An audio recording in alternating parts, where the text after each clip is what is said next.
what an insane year. 2023 was like a dream to me. I got married to my dream girl. I bought a house. I sold a house. I did a collaboration with Nautica, one of my favorite brands. It honestly feels like 2023 was a movie for me. Thank you to you guys for taking the ride with me. And sneakers wise, we had a crazy one. Honestly, this was a very difficult list to make. It is 10 sneakers that I was able to obtain.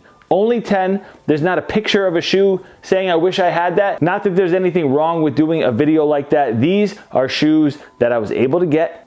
So let's get into it. Starting things off, we have a pair of Jordan Retros, and these won't be on a lot of other people's lists, but they're on mine. We've got the Air Jordan 8 Playoffs. I haven't worn them yet because I'm still rocking my pair from 10 years ago that still look nice, but why they're on the list is because they are a significant upgrade from this pair. I like the inclusion of leather panels on here. Definitely one of the better retros that we saw this year. At number 9, we have a sleeper from New Balance and Levi's. Can I just say that the fourth quarter of 2023, sneakers wise, was insane. There have been some incredible releases, and these are one of them. This is the New Balance 580. These have released to celebrate the 150th anniversary of the Levi's 501 denim. 150th. Think about that. The 580 is an underrated model in general. I like that New Balance is doing collabs on it.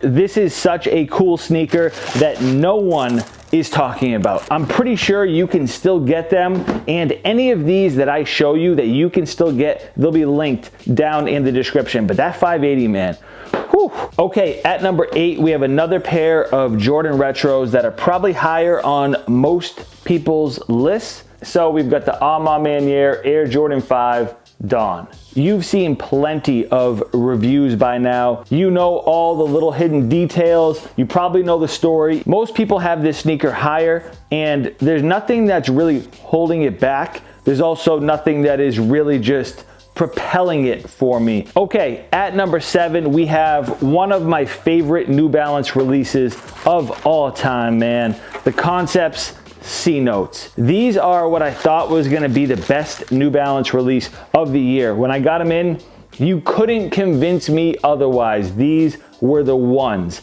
And they have since been dethroned for the year. No doubt about it, the original C Notes are my favorite New Balance of all time. That shoe is just iconic to me, and I love them. This one is a little bit different. You've heard a lot of people talking about the shape of the 998 this year, and I have to agree with them. I like the shape of the older version a little bit more. Maybe I was just so excited when I got this pair in that I didn't notice it, but after wearing them a fair amount, you know, I've worn these a lot, I know that I like that older pair better. So I do wish that these had the shape from 2013, but they don't, and that is what's holding them back just a tad. But I mean, number 7 is not a bad spot. So there are a few curveballs in here, and these are one of them. Man, this shoe is awesome. So awesome. And it got a little bit of press, it got a little bit of hype, but it deserves more. We've got the Sean Witherspoon and Adidas collaboration on the Gazelle Indoor. Now, you guys have heard me talk a lot about the Gazelle Indoor recently because I just fell in love with this model. You know what makes these absolutely incredible to me is the hemp material.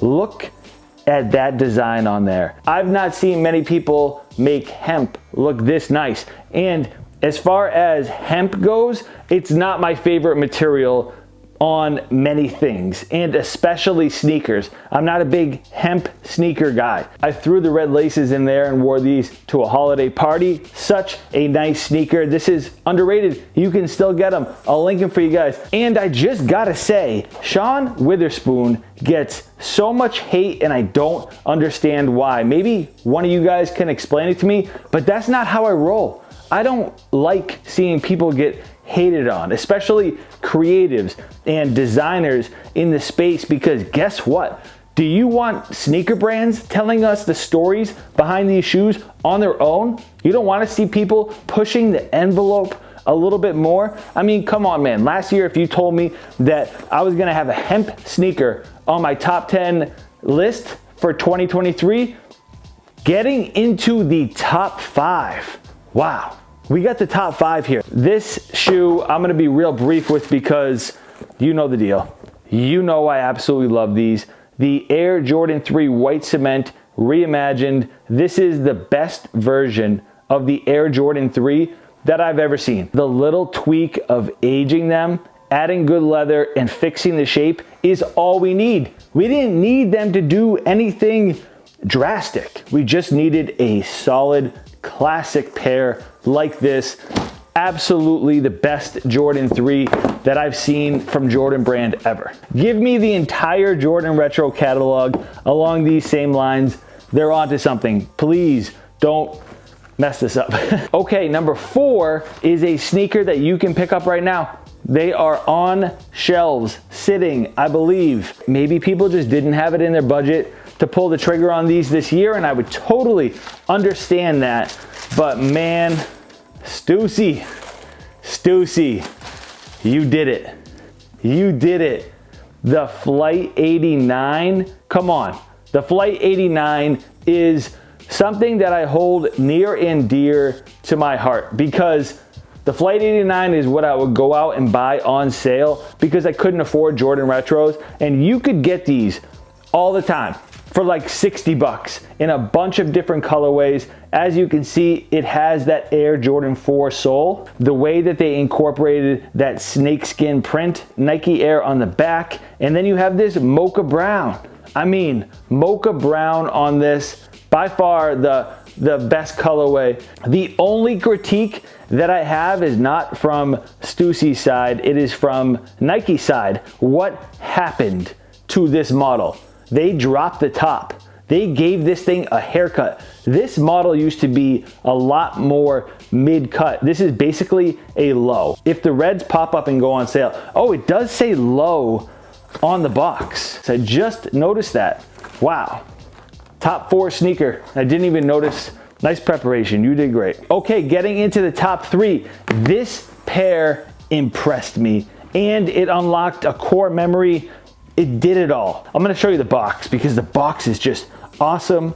The way that it glows in the dark there. If you told me that there was gonna be a black, white, and gray New Balance that I just absolutely had to have and it was gonna be in my top 3, I would say no shot. We've got the Joe Freshgoods and New Balance 990 V4 Intro. This shoe is inspired by the movie Belly. This is just such a fire sneaker. The way that the N pops on top of that gray suede there. I remember watching this movie for the first time, was just over at a buddy's house and he's like, check this out. Watch the intro of this movie. The soul-to-soul music playing, the suspense of that intro, it just gets your adrenaline going. Solid product with New Balance. The rollout of this shoe, top notch. Well done. Okay, and at number 2 is a box that you recognize. Most people have this as their number 1 sneaker. So we've got the Air Jordan 4 Nike SB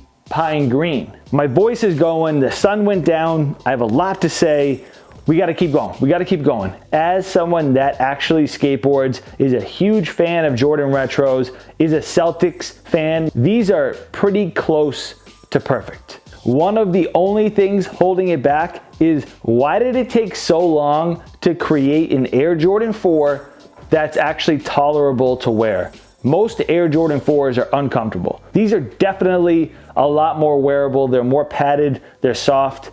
They're nice. That kind of hurts these a little bit because this should have been the standard. These should be how all Jordan Retros are comfort-wise. I just think that Jordan 4s should be on this level of comfort, and then these should have already taken the next step. They should have been like miles ahead of all the other Jordan 4s. You know, as someone that skateboards, would I go out and would I skate in these? No. They're a special shoe. I've kicked around in them a little bit. I've been cruising. I'm not gonna go aggressively skating these. It does ruin the sneaker. That's what they're made for. Like, do you think that this is a next level skateboarding sneaker? You think that that midsole is really what's needed on a skateboard? No.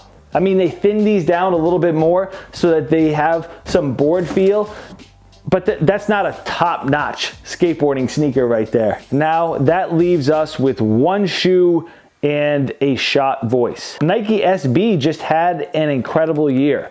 They told a lot of stories, a lot of stories. So, the Nike SB Dunk Low Run the Jewels is my favorite sneaker of the year. I mean, just look at these.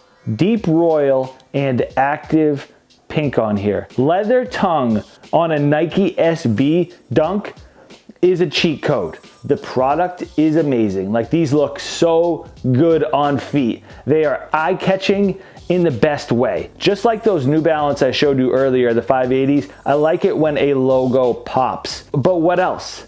They gave Killer Mike and LP, Run the Jewels, they're a hip hop group, a shot at a Nike sneaker. Think about the artists that they work with. They work with Drake, they work with Travis Scott. There are so many artists in between Travis Scott and Run the Jewels. And the fact that they passed over all of them and just gave Killer Mike and LP a shot at these, I think that that is so cool. Before you get out of here, definitely hit that thumbs up and let me know in the comments what is your top 10 or even top 5 sneaker releases. I was mixing and matching this list so many times, adding and removing pairs, and then this is ultimately what I came up with. Let me know what you think about it down in the comment section. Make sure you subscribe if you're new around here.